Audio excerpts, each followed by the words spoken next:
안녕하세요. 저희는 전남 지역의 5.18과 사후관리 문제에 관해 조사한 해남고등학교 팀입니다.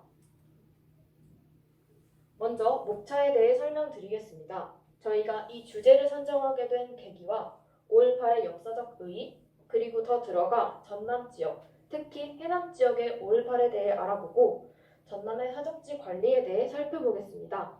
또한 이것을 조사하면서 느끼게 된 문제점에 대한 해결책을 제시하는 방향으로 발표를 진행해 보겠습니다. 아시다시피 올해는 5.18 민주화운동이 일어난 지 40주년이 되는 해입니다. 그래서 저희는 평소보다 많은 매체를 통해 5.18 민주화운동을 접할 수 있었습니다. 그러던 중 저희는 문득 의문이 들었습니다. 해남을 비롯한 다른 전남 지역에서도 5.18 민주화운동이 전개되었다는 사실을 많이 들어왔습니다.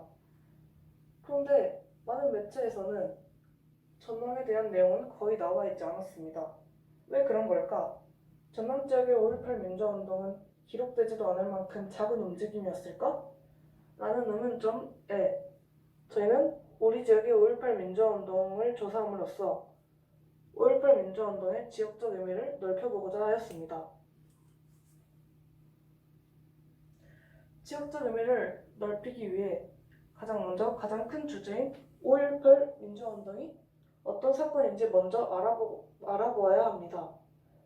그런데 저희는 전남 지역에 포커스를 맞추기 위해 광주 지역의 5.18 민주화운동은 아주 간략히만 설명드리고 전남 지역을 중점해서 설명드리도록 하겠습니다. 5.18 민주화운동은 5월 18일부터 27일까지 약 열흘간에 걸쳐 이루어진 민주화를 위한 시민들의 항쟁입니다. 시민들의 움직임은 군인들에 의해 무참히 짓밟혔으나 그들의 민주정신은 계속 이어져 80년대 민주화의 정신적 지주 역할을 하게 되는 등 큰 역사적 의의를 지니고 있습니다.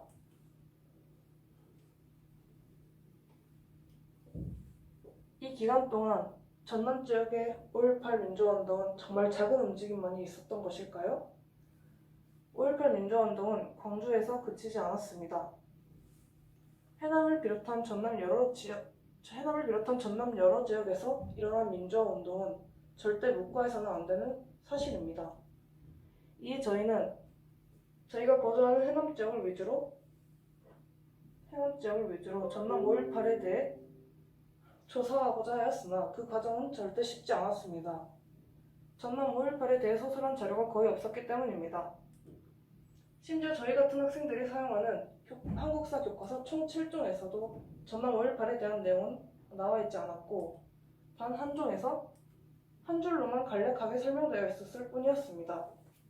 그래서 저희는 몇 안 되는 자료만을 가지고 전남 5.18에 대해 조사할 수밖에 없었습니다.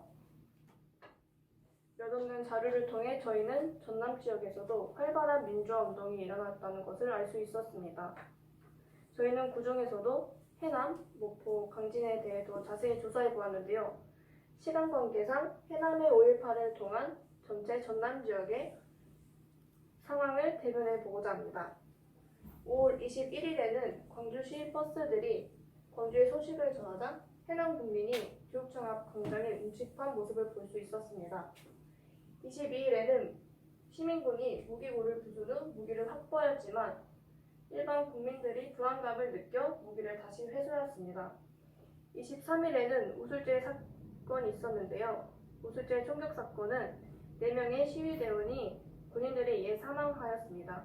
이렇게 저희는 해남, 나아가 전남 지역에서도 활발한 민주화운동이 있었음을 알 수 있었는데요. 하지만 이에 대한 많은 자료가 나와 있지 않음에 아쉬움 또한 느끼게 되었습니다. 저희는 여기서 한 가지 의문점이 들었습니다. 전남의 5.18이 잘 알려지지 않은 상황에서 과연 사적지 관리는 잘 되고 있을지라는 의문이었는데요. 하지만 저희는 현재 코로나19와 거리 문제로 인해 다른 지역의 사적지 방문은 어렵다는 생각이 들어 저희가 현재 거주하고 있는 지역인 해남의 사적지를 방문해 보기로 하였습니다. 해남 동충학광장은 소홀하고 부실한 안내로 인해 사람들의 눈길을 끌기 어려웠습니다. 대행사는 표지석을 직접 물어보지 않으면 찾기 힘든 곳에 배치되어 있었으며 안내판도 존재하지 않았습니다.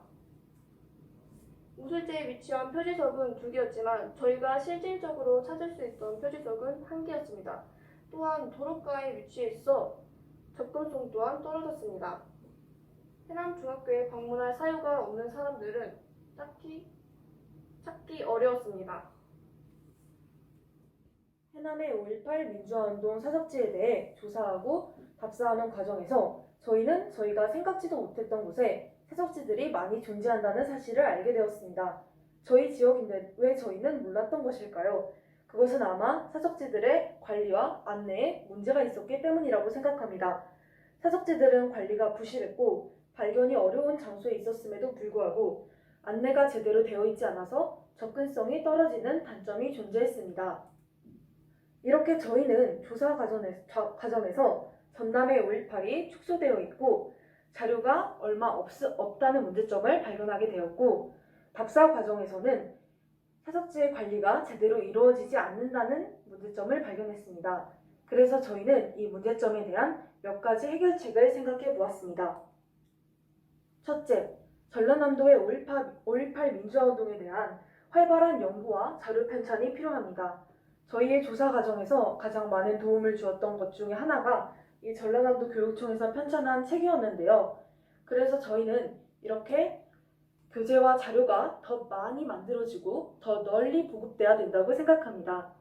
그리고 전남의 5.18 민주화운동에 대해 탐구하는 역사탐구대 등을 개최해서 전남의 5.18 민주화운동에 대해서도 알리고 또한 학생들과 시민들의 역사의식을 스스로 확장시킬 수 있는 기회로도 삼을 수 있을 것입니다.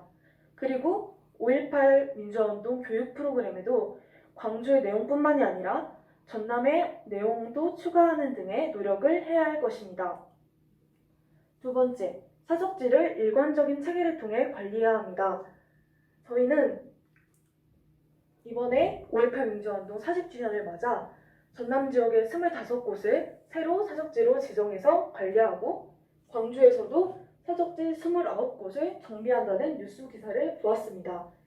그런데 이 기사를 보고 정말 기쁜 마음도 들었지만 광주는 이렇게 광주 따로, 전남은 전남 따로 사적지를 관리하는 것만으로는 체계적인 연대가 이루어지기 힘들지 않을까라는 생각도 들게 되었습니다.